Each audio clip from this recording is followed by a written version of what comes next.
RSSच्या घरामध्ये स्वतःच्या नातीचं लग्न करणार, जे आजपर्यंत महाविकास आघाडीची दलाली करत होते की आता तुमची दलाली बंद करा आणि भडवेगिरी बंद करा, डोळे उघडा, बघा इकडे कोण लढतंय. महाराष्ट्रामध्ये काही घडामोडी होत आहेत ज्याच्याबद्दल मला आपल्या सर्वांशी बोलायचं. बोलू का?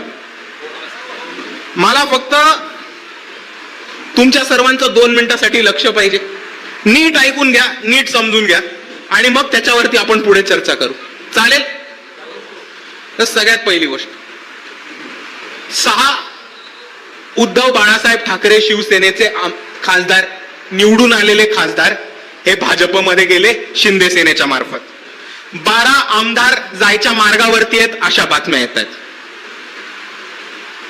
आताच झालेल्या विधान परिषदेच्या निवडणुकीमध्ये 8 जागेंवरती महाविकास आघाडीने माघार घेऊन काँग्रेसनी डायरेक्ट भाजपला पाठिंबा देण्याचं काम केलं.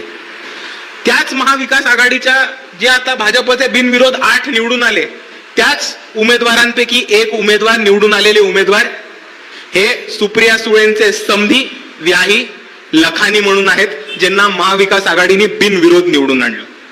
दुसऱ्या बाजूला आपण बघितलं तर 100 काँग्रेसचे नगरसेवक आणि 200 महाविकास आघाडीचे कॉर्पोरेटर हे थेट भाजपला आपल्याला मतदान करताना दिसतात विधान परिषदेच्या निवडणुकीमध्ये.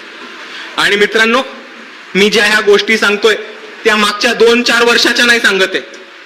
मी ज्या गोष्टी सांगतोय त्या मागच्या 7 दिवसामध्ये घडलेल्या गोष्टी आहेत.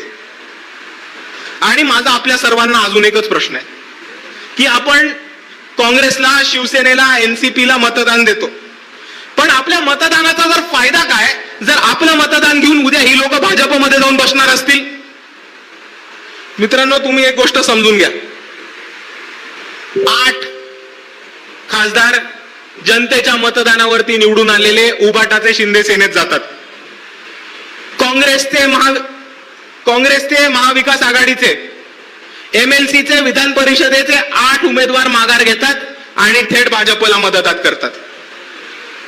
दुसऱ्या बाजूला शिवसेना उबाटाचे नेते अंबादास दानवे हे जिल्हा सहकारी बँकेच्या निवडणुकीसाठी थेट शिंदे गटाच्या पॅनलवरती उभे राहतात. आणि एवढंच नाही तर आपल्याला दिसतं की ज्या महाराष्ट्राच्या जाणत्या राजांनी इतके वर्ष पुरोगामित्वाचं ढोंग आपल्या सांध्यावरती घेतलेलं, आज त्यांचीच नात जाऊन डायरेक्ट RSSच्या घरामध्ये लग्न करते. मित्रांनो, एक गोष्ट समजून घ्या, हे सगळी लोक ढोंगी आहेत, ही सगळी लोक नकली आहेत आणि आपला आतापर्यंत फक्त वापर करून आलेत, हे आपण विसरू नका.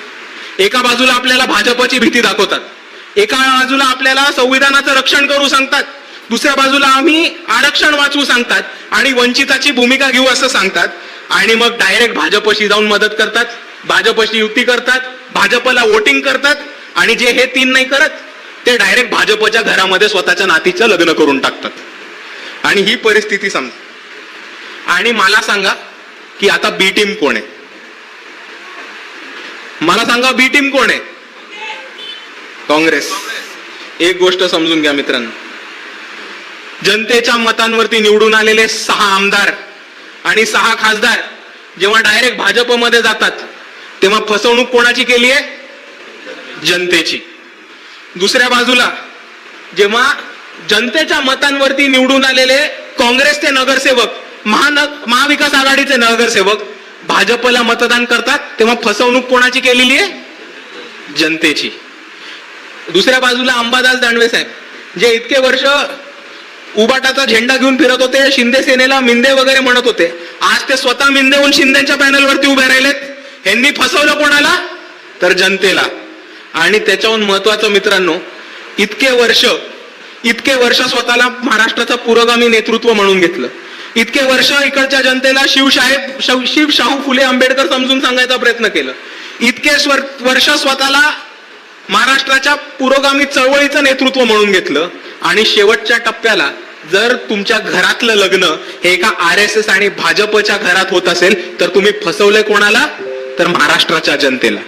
आणि मला एक गोष्ट सांगा मित्रांनो, इथे उपस्थित असलेले सर्व लोक हे वंचितचे कार्यकर्ते आहेत की नाही आहेत? सर्व लोक वंचितचे कार्यकर्ते आहेत का? नक्की. आता एक गोष्ट आपण सर्वांनी ठरवायची आणि आपण सर्वांनी एक गोष्ट लक्ष देऊन करायची. की जर ह्या पुढे कोणी वंचित बहुजन आघाडीला येऊन बी टीम म्हटलं तर त्याचा खोडून काढायचा प्रयत्न नाही करायचा, त्याच्याशी वादविवाद नाही करायचा, त्याच्याशी चर्चा पण नाही करायची, त्या साल्याला डायरेक्ट जागेवरती ठोकून काढायचंय. कारण तुम्ही एक गोष्ट समजून घ्या, आणि ही माझा संदेश फक्त तुमच्या सर्वांसाठी नाही, पण जी लोक इकडे घरी बसून टीव्ही आणि कॅमेऱ्याच्या माध्यमातून बघतायत त्यांच्यासाठी हा सुद्धा संदेश आहे माझा, की एक गोष्ट समजून घ्या मित्रांनो. आपल्या सर्वांना आठवत असेल की ह्या महाराष्ट्रामध्ये जर कोणी भाजपला अंगावर घेतलं असेल तर ते वंचितच्या कार्यकर्त्यांनी घेतलं. जर कोणी इकडे रस्त्यावरती लढाई लढला असेल तर ते वंचितचा कार्यकर्ता लढलाय. मंगेश चव्हाण असो, गिरीश महाजन असो, फडणवीसची सगळी टोळी असो, जर त्यांच्या विरुद्ध कोण रस्त्यावरती मोर्चा काढत असेल, अंगावरती केसेस घेत असेल, छाती टोकपणे 307 घेऊन इकडे समाजासाठी लढत असेल तर ते फक्त आणि फक्त वंचित बहुजन आघाडीचे कार्यकर्ते लढतात.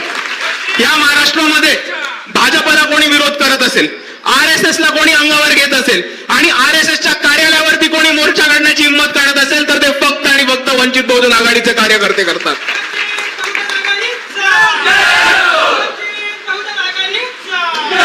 आणि तरी इकडे तथाकित पुरोगामी, विकले गेलेले पत्रकार आणि महाविकास आघाडीच्या पैशावरती जगणारे सगळी पिल्लावळ वंचित बहुजन आघाडीच्या कार्यकर्त्यांना हिणवतात, वंचित बहुजन आघाडीच्या कार्यकर्त्यांचा अपमान करतात, वंचित बहुजन आघाडीच्या कार्यकर्त्यांना, नेत्यांना बी टीम म्हणून, भाजपचे हस्तक म्हणून म्हणतात. आणि याच्या पुढे जर कोणी बोललं असेल तर डायरेक्ट त्यांना घरात घुसून ठोकून काढा, कोणाचाही ऐकून घ्यायचं नाही. आता बास झालं मित्रांनो. आपण इकडे रस्त्यावरच्या लढाया लढायच्या, आपली पोर अंगावरती केसेस घेणार, आपले तालुका अध्यक्ष, आपले जिल्हा अध्यक्ष 2-2 रात्र पोलिसांच्या कस्टडीमध्ये काढणार, आणि ह्यांच्यावरती एक ईडीची गदा फिरली, एक सीडीची गदा फिरली की रातोरात बीजेपी मध्ये जाऊन बसणार, रातोरात भाजपला मतदान करणार, रातोरात भाजपला बिनशर्त पाठिंबा देणार. आणि एवढं नाही तर भाजप आणि RSSच्या घरामध्ये स्वतःच्या नातीचं लग्न करणार, इथपर्यंत पोहोचणारी ही लोक आहेत आज. आणि म्हणून मी म्हणतो इकडच्या लोकांना, जे आजपर्यंत महाविकास आघाडीची दलाली करत होते, की आता तुमची दलाली बंद करा आणि भडवेगिरी बंद करा, डोळे उघडा, बघा इकडे कोण लढतंय. कारण ह्या महाराष्ट्रामध्ये जर कोणी भारतीय जनता पार्टीला रोखू शकत असेल तर ते फक्त आणि फक्त वंचित बहुजन आघाडी आहे आणि आंबेडकरवादी चळवळ आहे. हे आपण सर्वांनी विसरू नका मित्रांनो.